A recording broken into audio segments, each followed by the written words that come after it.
The yeah, there you go. That's not religion, that's science, isn't it? So anything can be dogmatic, there you go. monolithic. So yeah. So going back to the argument, number one, my first criteria is the Quran. If we're claiming it's from God, the Quran is the only one that makes the claim. It hasn't been corrupted, hasn't been changed, and the core belief is the same no matter what sect you follow. One God, Prophet Muhammad, peace be upon him, is the final messenger. We believe in the prophets, the angels.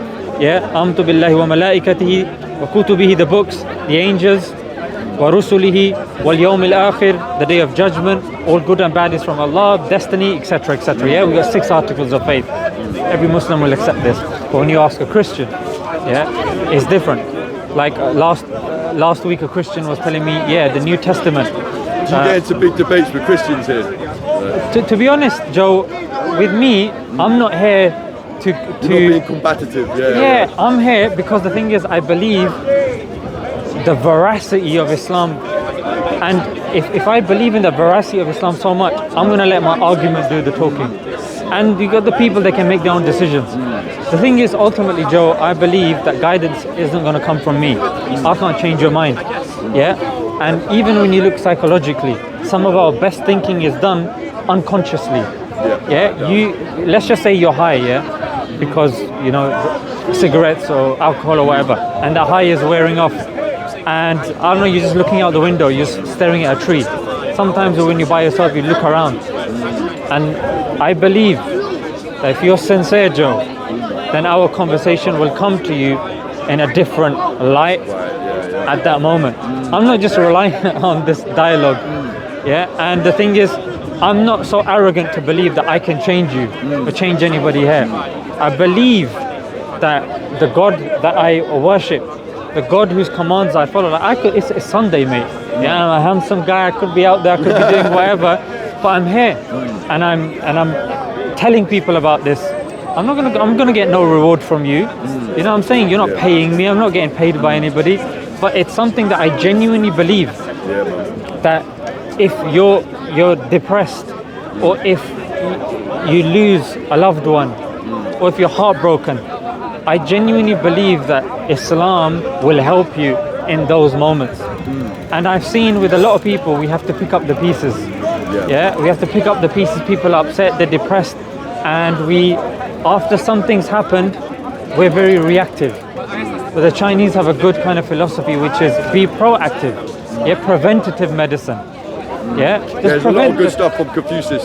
Right? Exactly. He was a very clever guy. So I'm also saying this, that rather than saying, okay, that person's done this, that person's done that, okay, let me undo years of trauma that you've gone through, why don't I equip you with something that's going to help you the next time you're going through a trauma, or you've lost a loved one, or whatever it may be. It could be helpful, man. I'm definitely gonna I started reading again, so I'm definitely gonna read the Quran. But I'm gonna have to finalize this conversation. But I wanted to hear, before I go though, go through that list. So you got the Quran's not being corrupted, and the second one was.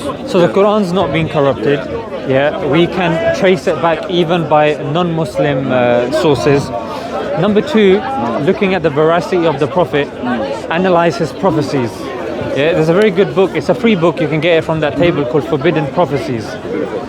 So Forbidden Prophecies goes through prophecies that Nostradamus has made, the Mayans made, Joseph Smith and the likes, and then it talks about the Prophet Muhammad's prophecies, how they are even unraveling today, are they relevant for us today, and how specific, how on point, how sublime they actually are. So I would say second thing would be the prophecies of the Prophet Muhammad, peace be upon him. The accuracy of how prophetic it is. Exactly. And the third I already mentioned, which was Islam is the only one that, if you look, actually gives you a practical instruction manual. Specific. How to go to the toilet, how to communicate, how to distribute inheritance. So the laws are very specific. It's not shrouded in certain narratives that you need to interpret in order to understand. It's much more literal in terms of how to live by it. Just I'm a Christian, I would question those. Look into it by all means. Absolutely. but look into it with an open mind, because I would dispute the fact that it hasn't been corrupted. Okay. Having done research, I would say that there is corruption within it. So be prepared to question as well as look into it. Well, no, but one point I made is that like even if something. But do you want to give maybe the evidence for corruption? Otherwise. Sorry. Do you want to maybe back up your claim? We did discuss that earlier about like the fact that interpretations of anything means it can be What we mean corrupted. by corruption. Yeah, exactly. Okay. Yeah. So those are a few things. No, it's all right. Yeah. Was there? So yeah, in terms of prophecies, in terms of preservation, in terms of relevance in our lifestyle, in terms of comprehensiveness, in terms of practicality. Yeah, the Quran stands head and shoulders, and Islam stands head and shoulders above the other religions. Okay. Yeah. So that's definitely be Just worth consider listening. as well that But I don't have a standpoint. Yeah, of no, like, sure. my view is that like I think there's validity in. I don't really have a standpoint, so I just want to hear what people have to say. yeah, of So course, like yeah. Just on that, you want to hear what people. This has to be the most softly spoken group ever. Can you guys? my son Isa, we're from miles away. He was like, I can't hear anything, Dad. Please, sorry, carry on. Yeah. I would say if yes, Islam is a noble religion, but I would say as a Christian, it's not about being religious, it's about having a relationship with God, and that's made possible through what Jesus Christ has done. Religious people don't go to heaven, forgiven people go to heaven. And we need to ask, where can we find forgiveness? And to me as a Christian, it's only found at the foot of the cross of Jesus Christ, who shed his blood for us. So that's what I would say. And although, yes, look into it, everything may seem to have validity, Jesus has a picture of a broad road that leads to destruction, and alongside it a narrow road which leads to life. And he says few will find it. So also the Bible says there's a way that seems right unto man, but its end is destruction. So we can be sincere in following something, but sincerely wrong. So that's why truth is important. That's why it's important to have these discussions. Definitely, And it's without a good. doubt. Good. Yeah, man. Yeah. No, I just wish that I like if I like both ideas, Christianity and Islam. I would like what I want to do is kind of like extrapolate. This is what I would like to do in my lifetime in terms of my spiritual realization. I want to be able to extrapolate. I know this doesn't work for you guys because you both have this thing. It's like this way or no other way, right? But I want to be able to extrapolate what I like from both faiths and synthesize my own ideology, basically. But So this is why I'm enjoying listening to both of you, so I can, take on board what you both have to say, and then you'll probably see it as a mutation, but for me it's like my own truth, But Joe, I guess one thing that I would say is Quran is a synthesis of all the scriptures and all the prophets that came before anyway. Yeah, For example, the Quran has a chapter on Mary. Yeah, it talks about Jesus. It talks about the prophets. Well, it's definitely newer than Christianity. It started much later on in the medieval times. Yeah. And Islam, unlike Christianity, of course, I mean, we had a discussion. I don't want to put you in an awkward position where he then says something and then I have to give a response to that, because then people will say, oh, how come you didn't respond to that? But I don't want to I know you're in an uncomfortable position where you're trying to be nuanced.